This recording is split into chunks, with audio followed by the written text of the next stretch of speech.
vamos a hablar ahora entonces, esta es la segunda mitad de la clase, vamos a hablar de coroiditis. Bueno, la coroiditis sería la inflamación de la coroides, también son lesiones blanco-amarillentas, pero a diferencia de la retinitis son lesiones más profundas, ¿sí? En general las vemos, vemos los vasos pasar por encima de la lesión y eso es lo que nos da la pauta de ser más profundas, y los bordes son un poco menos difusos que en la retinitis. Acá podemos justamente ver estas lesiones de coroides que fíjense que son más definidas y más profundas que las que mostré antes. ¿Se escucha bien ahora? Sí, se escucha bien. Igual tratá de hablar un poquito más lento. Yo sé que hablas rápido, pero habla un poquito más lento, que sí, ahora se está escuchando mejor que antes. Espero que no se vuelva a poner mal.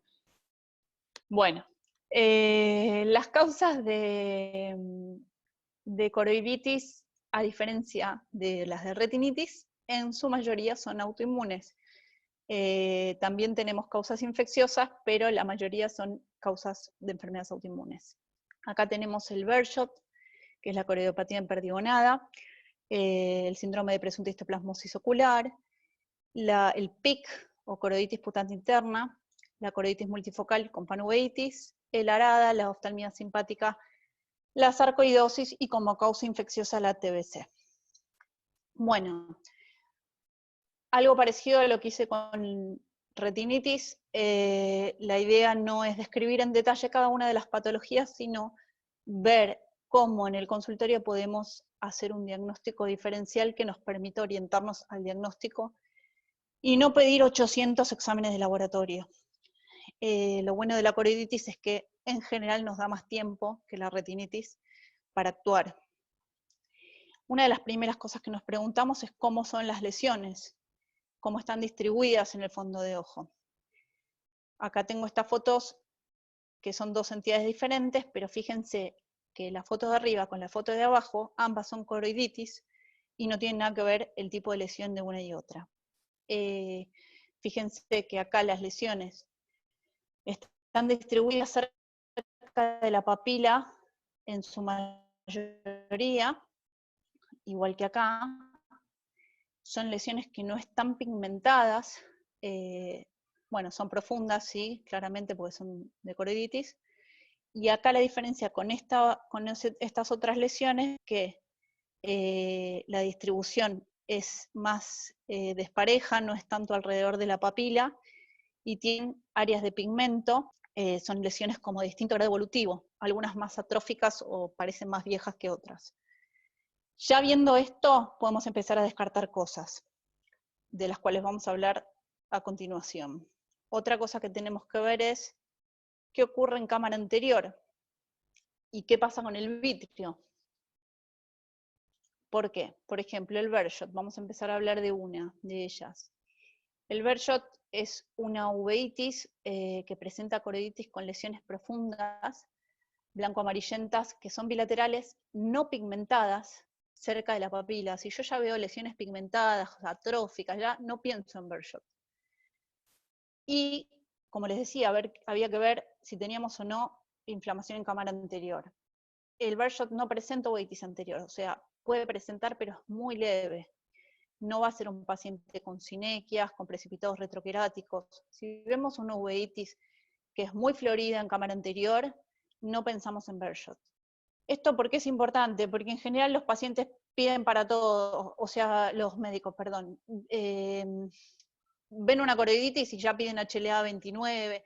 Bueno, si yo veo un paciente con sinequias, con precipitados retroqueráticos y una uveitis intensa en cámara anterior, no voy a pensar en un Behçet.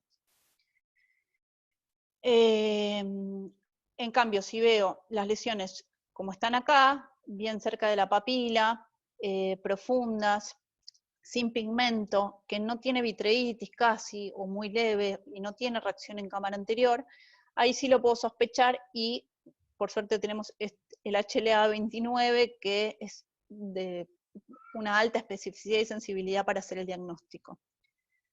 Igualmente el diagnóstico se hace con la clínica.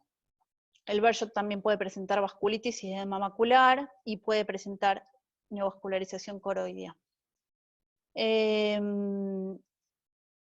Es importante pedir angiografía porque muchas veces no siempre nos va a permitir ver las lesiones de la coroiditis, pero sí nos va a decir si tenemos asociado edema o vasculitis, y eso nos va a ayudar para el diagnóstico.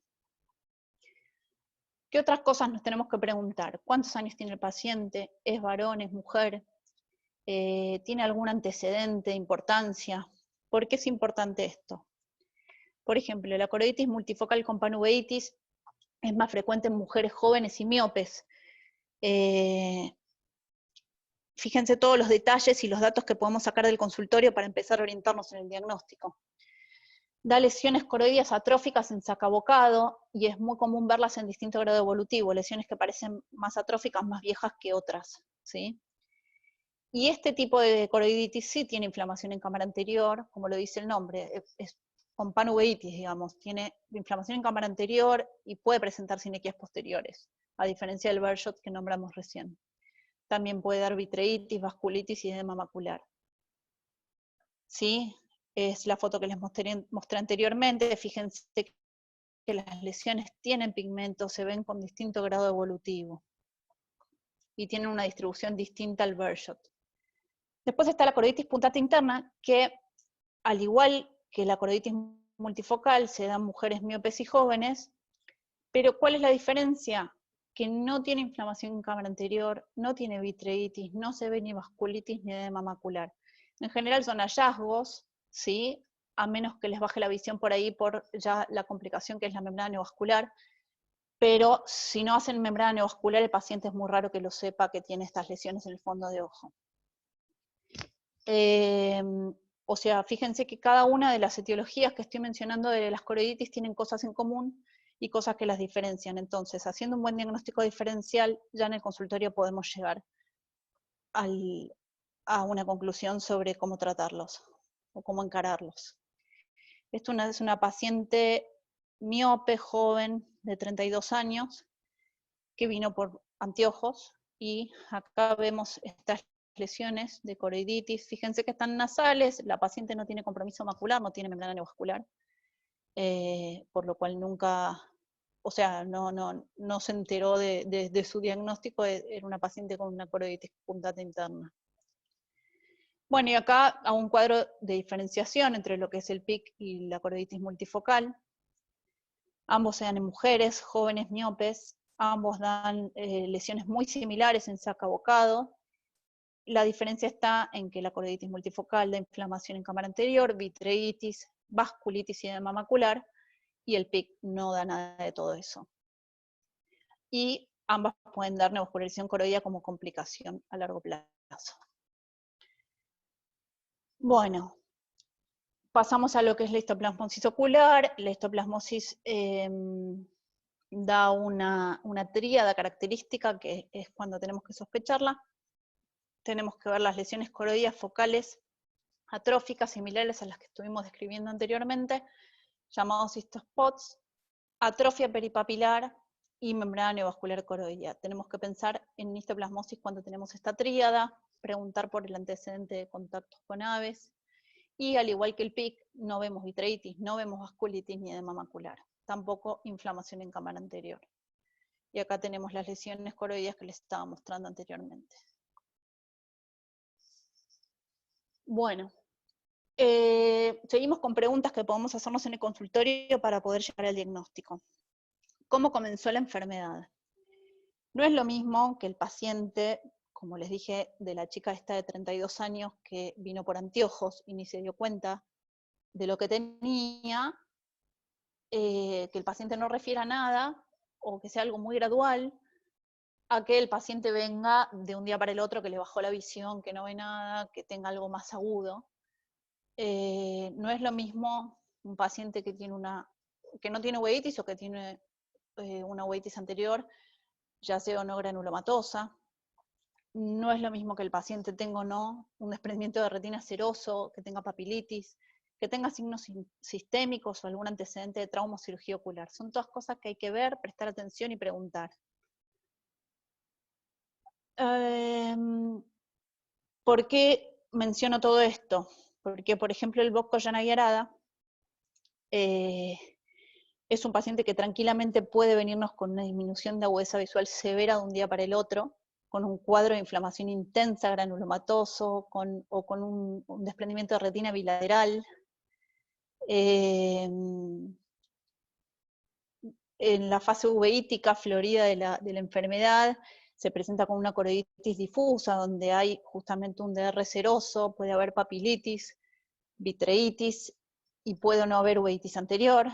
En esta fase uveítica, el paciente refiere cefaleas, acúfenos, y después ya en la fase de convalescencia podemos ver lo que se llama el sunset glow fundus, una decoloración del fondo de ojo, que ahora vamos a ver algunas fotos, y unas lesiones de atrofia coriorretinal, que también hay que hacer diagnóstico diferencial como si fueran lesiones de coroiditis. El ARADA no presenta vasculitis y tampoco edema macular, solo se ve edema macular en pacientes pseudofáquicos. Bueno, fíjense el color del fondo de ojo anaranjado, ¿sí? Esto es una ARADA en fase de convalescencia, estas son las lesiones que les decía de atrofia periféricas, los que son llamados nódulos del Lenfus. Además, al paciente hay que preguntarle si tuvo algún antecedente de trauma penetrante o alguna cirugía en el ojo contralateral, ya que tenemos también la oftalmia simpática, que es exactamente igual a la ARADA, pero con este antecedente ya pensamos en esta otra entidad, ¿sí? Otra cosa que hay que tener en cuenta es la PPD. Así como les hinchaba antes con la retinitis, con el tema de la BDRL y el HIV, que hay que pedirlo siempre en todos los pacientes nosotros pedimos PPD, ¿sí? Y la TAC de tórax también es importante, si podemos pedirla, la verdad que ayuda mucho al diagnóstico. ¿Para qué nos sirve esto? Para descartar tuberculosis y sarcoidosis. La sarcoidosis es una enfermedad sistémica, granulomatosa, bilateral, o sea, puede tener compromiso bilateral, no siempre, a veces empieza en un ojo porque es asimétrica, igual tenemos que sospecharla. Y puede dar vasculitis y retinocoroiditis. ¿Cómo vamos a hacer el diagnóstico de sarcoidosis? Muchas veces no es sencillo, tenemos que pedir ECA, que no es excluyente, puede estar aumentada como no, ¿sí? Y la tomografía, en lo posible tomografía, ¿sí? A veces se pide radiografía, pero en lo posible tomografía de tórax, que es donde vamos a ver el compromiso justamente pulmonar, que lo más frecuente de ver es la adenopatía iliar bilateral. Esta es una paciente con una coroiditis multifocal, fíjense, acá en la periferia, que terminó teniendo diagnóstico de sarcoidosis. Muchas veces los pacientes con sarcoidosis también tienen la PPD negativa en 0, porque tienen alergia cutánea, y tienen otros datos que nos pueden servir, es pedir calcemia o calciuria, que muchas veces está aumentada en estos pacientes. Pero bueno, el diagnóstico es clínico, la única manera de hacer un diagnóstico definitivo de sarcoidosis sería con una biopsia, donde podamos ver los granulomas no calcificantes, pero muchas veces cuando la sarcoidosis es solamente ocular y el pulmón es normal, no tenemos dónde biopsiar, entonces es muy difícil hacer un diagnóstico definitivo. La TBC puede dar también distintos tipos de uveitis, puede ser uveitis posterior, anterior, panuveitis o intermedia. La podemos ver como coroiditis, también podemos ver un granuloma coroidio, podemos ver una coroiditis símil serpiginosa, puede presentarse simplemente con una vasculitis oclusiva o con un absceso subretinal.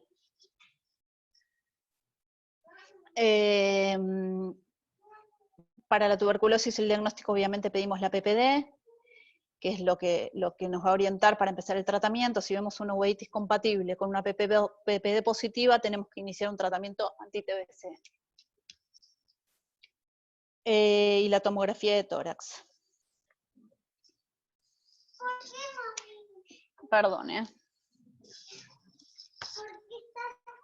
¿se escucha ahí? Sí, se escucha, se escucha. Bueno. Acá tenemos distintas fotos de TBC, fíjense las distintas formas de presentación que tenemos. En la primera foto acá podemos ver la vasculitis oclusiva.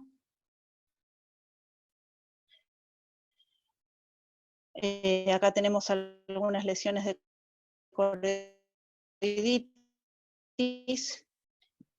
Ahí empezó a empeorar un poquito el audio, no sé si es Y porque cerraste la puerta. acá tenemos un granuloma, ¿sí? Por tuberculosis, y acá lesiones similchoroiditis serpiginosa. Sí, creo que tiene que ver con eso. A ver, espera un minuto.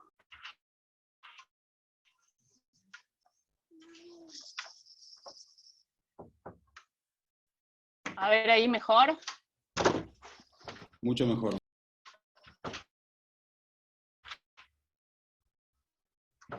Bueno, conclusiones. Siempre pedir un laboratorio para descartar las causas infecciosas. Ahí nos va a orientar al diagnóstico, como les decía. Siempre ver si tiene uveitis exterior, si es sonogranulomatosa, si tiene vasculitis, vitreitis o edema macular, y enfermedad sistémica. El médico que en la parte de retinitis, la angiografía a veces nos permite ver vasculitis que en el fondo de ojo no se ven. Y es muy, muy importante saber si el paciente tiene vasculitis o no, también para ver la causa de un edema macular. Entonces, a veces la angiografía no nos va a servir para ver las lesiones en sí de la choroiditis, pero nos va a dar una idea de los signos asociados. Y fíjense que en todos los casos siempre ponía un cartelito de membrana neovascular porque todos los pacientes pueden tener neovascularización coroidal. Esta paciente, ¿sí? De edad avanzada, de 75 años, el ojo derecho, por una maculopatía, le habían hecho un diagnóstico de degeneración macular relacionada a la edad, entonces la venían tratando con antiangiogénicos, hasta que, bueno, hizo esta cicatriz que ya la dejaron de tratar porque no tenía respuesta. Este era el fondo de ojo. Acá se ve como una lesión de maculopatía disciforme, se ve muy borroso porque tenía una catarata muy avanzada, la cual no le habían operado, porque obviamente no iba a mejorar mucho la agudeza visual, que al tiempo empieza a tener este edema en el otro ojo. Claro, la venían tratando por una degeneración macular del ojo derecho. Cuando vieron esto en el ojo izquierdo, siguieron con la misma línea diagnóstica y empezaron a darle antiangiogénicos en el otro ojo también. No mejoraba, le dieron no sé cuántas inyecciones y no mejoraba. Cuando yo la veo, la paciente tenía este fondo de ojo, que a simple vista era normal, pero si miran con detalle, acá hay algunas lesiones que me hacían pensar en que podía llegar a ser un caso de choroiditis. Cuando le pido una angiografía, que es lo que les decía antes, lo que nos puede aportar la angiografía, vemos que, bueno, acá se ve claramente el edema macular, ¿sí? Y vemos estas lesiones más hiperfluorescentes acá en tiempos tardíos, que corresponden con las áreas de color. El paciente terminó teniendo en el laboratorio una PP de 0, y fue un diagnóstico de sarcoidosis ocular que cumplía criterios para el diagnóstico. A ver, en el fondo de ojo está bien marcada acá en toda la periferia. Era una paciente que, por tener líquido en la retina, por una degeneración macular asociada a la edad, y por ahí por no haberla estudiado bien, o no prestar un poco más de atención, o no pedir estudios complementarios, o un laboratorio, no habían podido hacer el diagnóstico correcto de sarcoidosis. Bueno, con esto terminamos. No sé Bueno, si quieres muchas hacer algunas gracias. preguntas, Julio. Sí, a ver, vamos a ver si viene apareciendo algo acá en el chat. Acá dice el doctor Sanovello que algo que aclaró ayer Ariel Schlein es que muchas de las uveitis que habitualmente no presentan clásicamente edema macular, sí lo pueden hacer en caso de pseudofaquia, que es algo Claro, como en el que vos arada. dijiste. Claro, con eso yo tengo una pregunta para vos. Sí. Si vos tenés una catarata en el arada, ¿elegís ponerle lente intraocular o no? Y si elegís, ¿qué le ponés?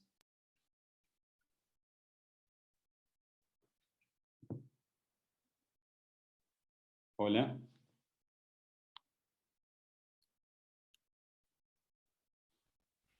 Sí, Euge. antes, hace tiempo no se ponían, pero después, ¿sí? ¿Me oís? Sí, sí, creo que llega con un poco de delay. A ver, te decía, antes no se ponía el lente intraocular, pero con el avance de, bueno, por un lado de la técnica quirúrgica, que es mucho menos cruenta que antes, y con el manejo de la inflamación y la selectividad de los pacientes, sé que los resultados de la cirugía de catarata en el ARADA y en muchas uveitis es muy, muy bueno, y lo importante es hacer una buena profilaxis con meprednisona, en los casos de la ARADA, una semana antes vía oral, y controlar mucho la inflamación. Si uno hace eso correctamente, y algo fundamental es que el paciente esté 3 meses sin inflamación antes de operarse. Nosotros no operamos va a tener buena respuesta a la cirugía. Cuando hacemos eso, el paciente se le pone lente intraocular y la respuesta es perfecta, la verdad. Perfecto, Euge. Y en el caso de, vos dijiste que pedís una TAC de tórax asociada al pedido de ECA del laboratorio en el caso de sospecha de Sí. sarcoidosis. Si no tenemos acceso a TAC de tórax, ¿hasta cuánto alcanza una radiografía? A veces por ahí depende también la sospecha que tengamos de la enfermedad. O sea, por ir de rutina pedís una radiografía de tórax, y si tenés alta sospecha pedís un TAC. Si yo tengo una sospecha muy alta de sarcoidosis o de TBC, la verdad es que la TAC de tórax es mucho más específica que la radiografía. Por ahí lo que podemos hacer es pedir de rutina una radiografía, y ya te digo, si la sospecha es muy alta, pedirla. En general da mucha más información la tomografía. Perfecto. Acá el doctor Zambrano dice, California es utilísimo para detectar vasculitis periféricas en edema macular cistoideo y aún en membranas epimaculares. Otra, ¿sirve la biopsia de Tenon en linfoma, sarcoidosis? Eh, Empiezo con lo que dijo el doctor Zambrano. La verdad es que el California es... Yo prácticamente le pido a todos los pacientes California. Cuando yo hablo de angiografía, eh, ahora que tenemos la posibilidad de ver bien la periferia, nos da muchísima información y nos llevamos muchas sorpresas. Eh, Nos permite ver vasculitis que antes no se diagnosticaban. Y como les decía, sobre todo en pacientes que tienen edema macular, es fundamental pedirlo. Y en los casos de sarcoidosis, depende del compromiso del paciente, porque si el paciente se presenta como la paciente que les mostré yo, con una coroiditis multifocal, sin compromiso anterior, no nos va a hacer de nada la biopsia. O sea, uno tiene que biopsiar donde ve lesión, estamos buscando los granulomas, ¿sí? Y entonces, como no todas las partes del ojo se pueden biopsiar, muchas veces nos quedamos sin el diagnóstico preciso. En general, la biopsia la hacen los neumonólogos cuando hay compromiso pulmonar. Claro, perfecto. También Sí, lo que por eso muchos sirve casos quedan, es, quedan a veces, en ver si sumo o no los criterios, nada más. es sumando criterios, exacto. A veces lo que se usa es el centroma también con galio para buscar focos en el resto del cuerpo si la TAC de tórax es negativa, pero bueno, tampoco es algo que se usa muy frecuentemente. Por ahí terminan siendo diagnósticos de presunto sarcoidosis. No puedes hacer el diagnóstico definitivo. Igual, muchas veces, como les decía, a veces con las coroiditis o con la mayoría de las enfermedades autoinmunes, no le podemos poner nombre y apellido a la enfermedad, pero descartando lo infeccioso y dándonos cuenta que es una enfermedad autoinmune, la podemos tratar igual. ¿Se entiende? O sea, y aunque no le podamos poner nombre y apellido a la enfermedad, el paciente puede recibir un tratamiento y podemos seguirlo, ver que mejora la inflamación con el tratamiento, y aún así el diagnóstico hacerlo más adelante, cuando aparezca algún diagnóstico en el que tenemos. Perfecto. Acá en Facebook comenta el doctor Woodman respecto de la utilización de lentes intraoculares en el ARADA. Dice, mi opinión es que no podemos generalizar que los ARADAs se pone o no se pone lente. Depende de muchos elementos como el estado arquitectónico del segmento anterior y el comportamiento de la actividad durante la evolución. Sí, obviamente que tiene razón. Hay aradas que son tremendos y que tienen, obviamente que la estructura del ojo ya está muy deteriorada por la enfermedad agresiva que tuvo previo a la consulta o previo al tratamiento. Si yo hablé medio en líneas generales, lo que quise explicar es que se ponen muchos más lentes intraoculares que antes, a eso me refiero. Nosotros en general usamos lentes de acrílico de 3 piezas, y con eso tenemos buenos resultados, pero obviamente que hay pacientes que tienen un compromiso muy severo de la estructura ocular y no se puede. Y es fundamental tener un buen control de inflamación para poder operarlo. ¿Se escucha? Sí, sí, sí, se escucha. Bueno, parece que no hay más preguntas. Euge, te agradezco mucho por la presentación, acá en nombre de toda la fundación. Y bueno, los comprometemos a todos los que quieran el próximo lunes, que vamos a estar presentando un nuevo módulo de actualización con la doctora Paola Rinaudo, que va a hablar del tratamiento del queratocono. Muchísimas gracias. Bueno. Euge, excelente tu presentación y bueno, más allá del tema del audio, yo creo que se pudo entender todo lo que vos dijiste. Bueno, muchísimas gracias por la posibilidad de dar la clase y bueno, nos vemos la próxima con la presentación de la doctora Rinaudo. Perfecto. Muchas Gracias. gracias a todos. Saludos.